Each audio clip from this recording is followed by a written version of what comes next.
Hello, my name is Essie Reyes, and throughout this course I have learned a lot through the readings of the chapters. Everything that was taught, I was able to apply it in student teaching. I did my student teaching at Aldine, and I chose Aldine specifically because I am an Aldine product, and I know the diversity and the importance of cultural differences in the classroom. Aldine is a population about 73% Hispanics, 23% African Americans, and 2% white.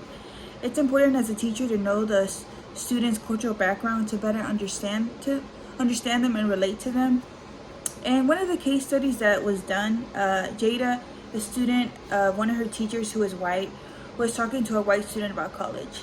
Jada decided to talk to the teacher regarding college as well, and the teacher responds that Hispanic people are not capable of attending college because of their percentage rate is low.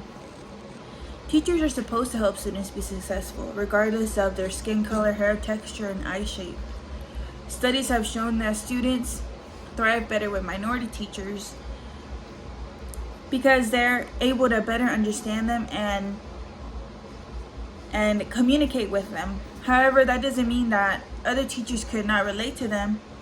They just would have a harder time relating to them, just because they would have to try to understand each culture, and if their first language is not English, it would be a little bit too difficult for them to communicate with them or try to get things across to them. And I think this is why multicultural education helps promote the understanding of people and the diversity of the world. One incident that happened in Calvert Elementary was that a young boy who was a Hispanic kid showed up to class. He appeared different than usual, and so I asked him what was wrong, and he told me that he had burned his face with firework, and that's why he was sitting out. So that kind of made sense, because throughout the activities that we were doing, he would always sit out whenever we had to go outside. And my mentor teacher didn't understand because he is a African American, and well, he doesn't speak Spanish. So whenever I told my mentor teacher that what was happening, he was like, "Oh, okay, now I understand why he wasn't playing or why he wasn't doing the things that he usually does." And I think this is very important because I, as a Hispanic teacher, I'm able to relate to Hispanic children, because there's a big population that do not speak English as their first language, and I'm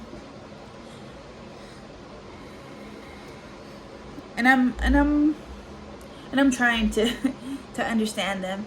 In another case study, a teacher had 5 classes who had each different levels. So I know that she had classes that were 2 advanced, 2 intermediate, and 1 remedial class. And the teacher was able to break down. She knew that each class had a different lesson plan, and I think that's great, because if you're able to understand that each student is not in the same learning capability, then the teacher will thrive and having a successful classroom. And one of the things that really, in her remedial class, half the population was Hispanic people and the other half was African Americans. But what she noticed was that her Hispanic population did not speak English. They understood better when the teacher was reading to them the questions. And I know that in her class, she tried to take those children into the ESL program, but the ESL program was too full. So what she did was she took her time after school and she enrolled herself in Spanish courses to better assist her students. And I think this is awesome, because we need more teachers like that who are trying to help students be better. And overall, this class has helped me understand students and how to better communicate with them. I think the beauty of this world is that we're all unique individuals, and we put our uniqueness into the world. And it's wonderful to be able to give back to the community and be here. But that's it. Thank you.